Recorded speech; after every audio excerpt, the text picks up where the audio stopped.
cheapest supply house on earth. $18.99. I think this is my favorite story game of all time. I don't know whether to do the triggers or to just rant. Wheeler, Rawson and Company. All our goods are dispatched from Saint Denis. This, my brother put me onto Red Dead Redemption, so he's an angel for that. And for his birthday, I got him this replica of the catalog from an amazing artist, Vinka shop on Etsy. And it's actually, hold on, I need to show you this. It's very important. Look at all that. It's gun stuff and ammunition and pistol stuff and, you know. I broke the goddamn wheel.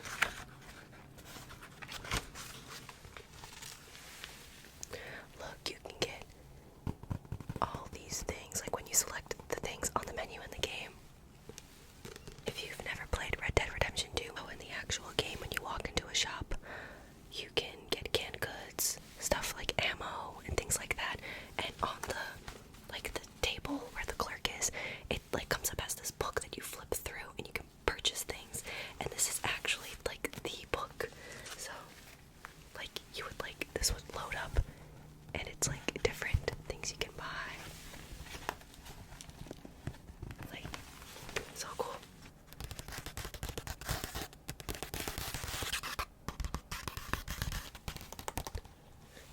Girl, is this not Landon Ricketts?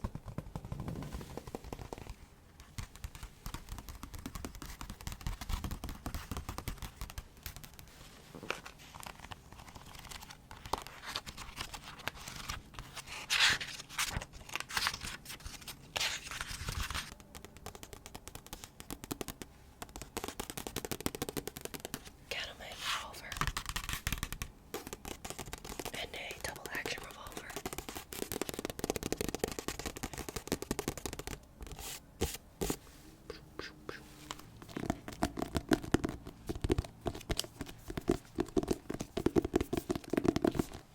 I don't want to mess with it too much, but it is my brother's after all. But I gifted this to him, and he told me I could use it in the video. I asked because he knows I'm dressing up like Arthur Morgan for Halloween. So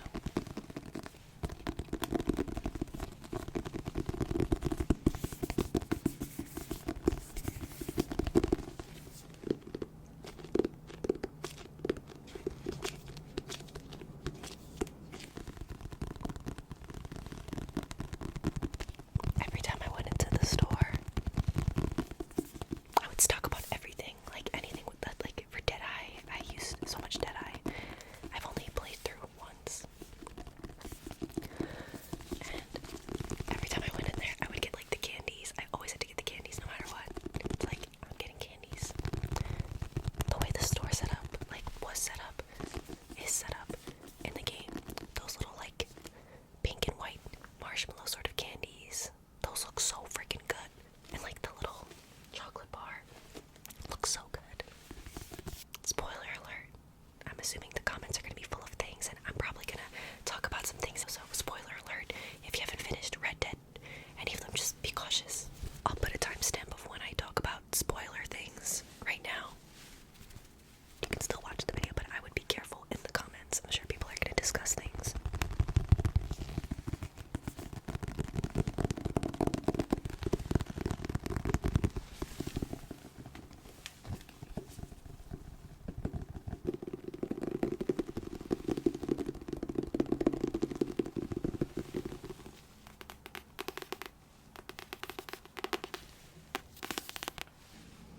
I'm going to use a bit of cheese.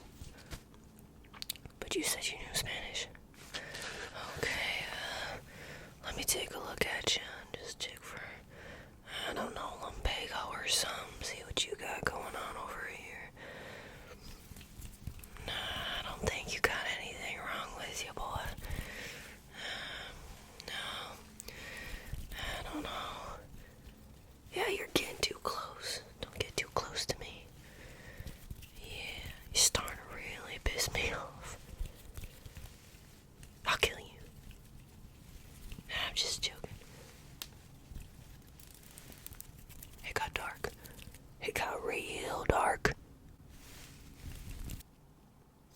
This is your street. Psh, psh. Listen, partner. I'm waiting on a lady. She a fine lady. She's just gone inside. If I wasn't waiting on this lady, you'd be dead already. But if you continue to irritate me, I'll kill you and make my apologies to the lady. It's your call. I love that whole interaction so much.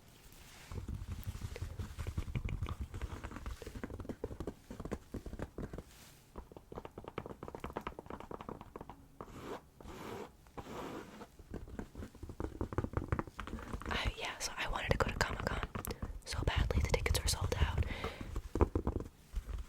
Like, the actor for Dutch, I agree with them. I hate when people call them voice actors. They motion captured everything, every single cutscene. That's why I have such a passion for this video game. This story, the performance, every cutscene that you are watching when you play these games was performed.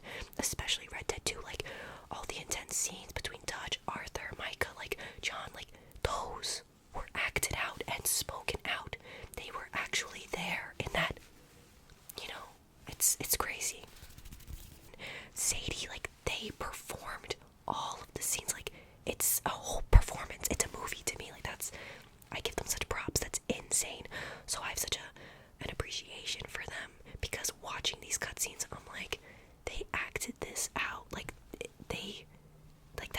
I give such props to them. That's amazing. But yeah, Roger Clark, Rob Weedoff, oh my god, Rob Weedoff's performance in Red Dead 1 as well.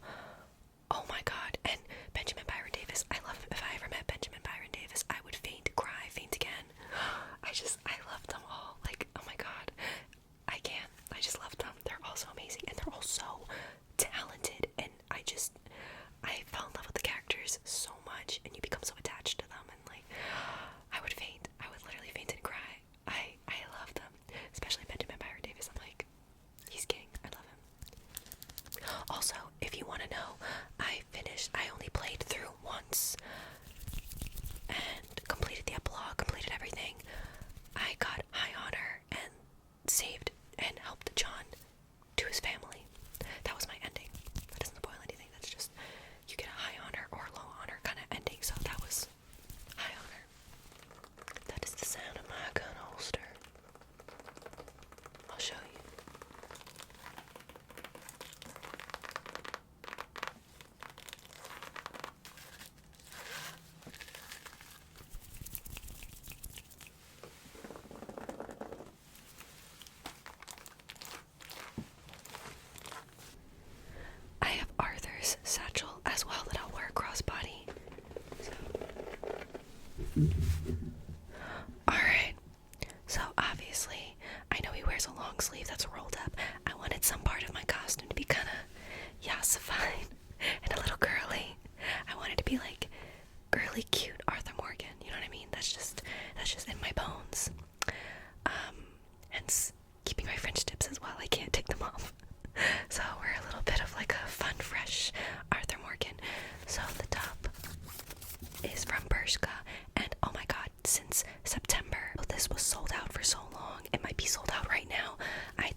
You know it.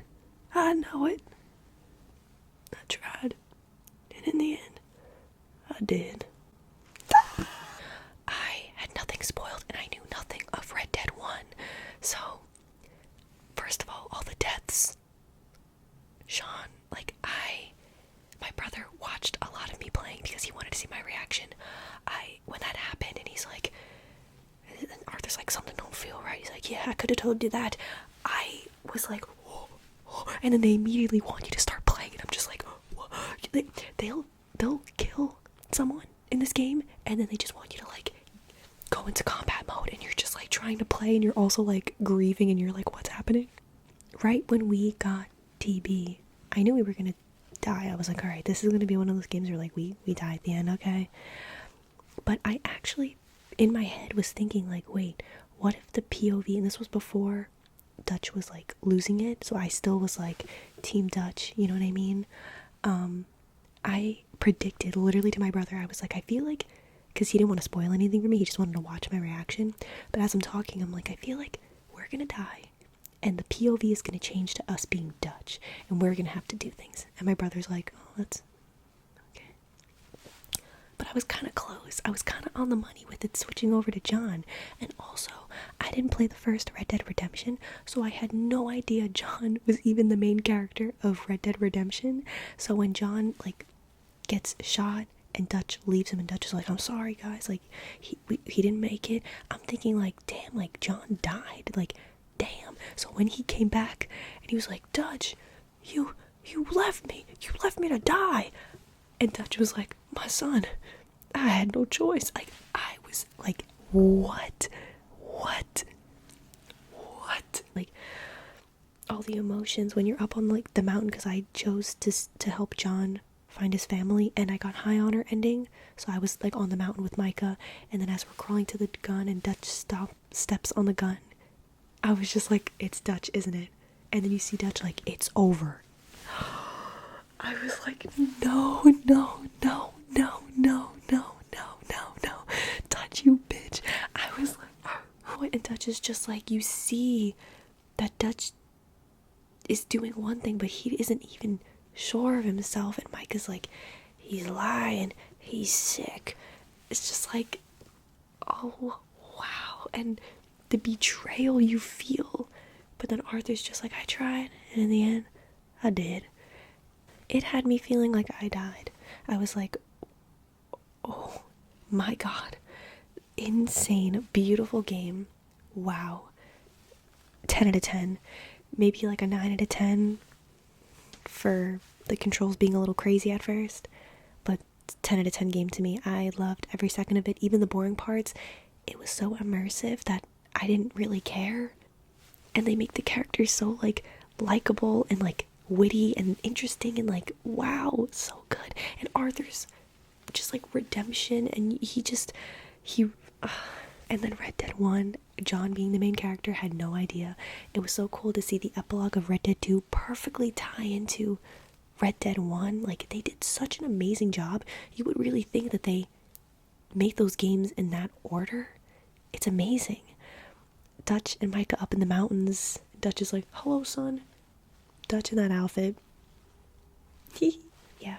And then Red Dead 1 was also so amazing and so great, and Rob Wiedoff, oh my goodness, he did an amazing job at the voice acting, the performance. I loved Bonnie's character, Dutch, and how you see how like psycho he is in this game, and you see how it all comes together. I love how they created a growth arc for John. When the first game came out first, they were able to kind of like revert him in Red Dead 2.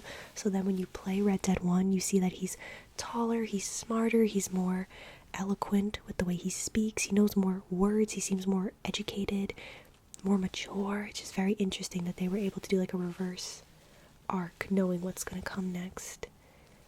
It was just, yeah, really great game. I loved Landon Ricketts. I thought that was really interesting. If they do a Red Dead 3, I wouldn't be opposed to Landon Ricketts being, you know, if he has redemption. I know people argue like the third Red Dead Redemption, it can't be Dutch. As much as I would love for it to be based on the events leading to Blackwater, people argue like, oh, but there's no redemption with Dutch. So it's like, I don't know. But that'd be so cool. Yeah, especially Red Dead 2 really just changed my way of viewing video games, and just, it was just such an insane story, and just the Red Dead series as a whole, amazing. So 10 out of 10. 10 out of 10.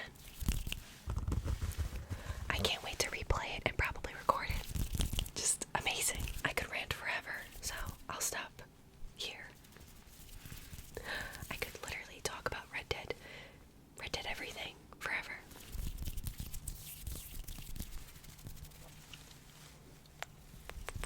If you watched to the end right now and you have not played these games, I hope you skipped over the spoilers, and I hope you play these games genuinely. I'm someone where I looked at this game and I was like, I don't think this is for someone like me. I play like Kirby and Mario.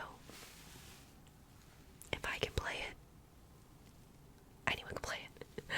Oh my god, play this freaking game. Play these games. Play Red Dead 2 first, then Red Dead 1, and don't look up anything about it. Yeah, just perfection.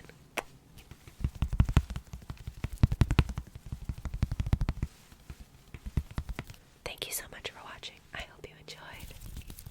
You get high honor. I appreciate you so much, and I will see you in the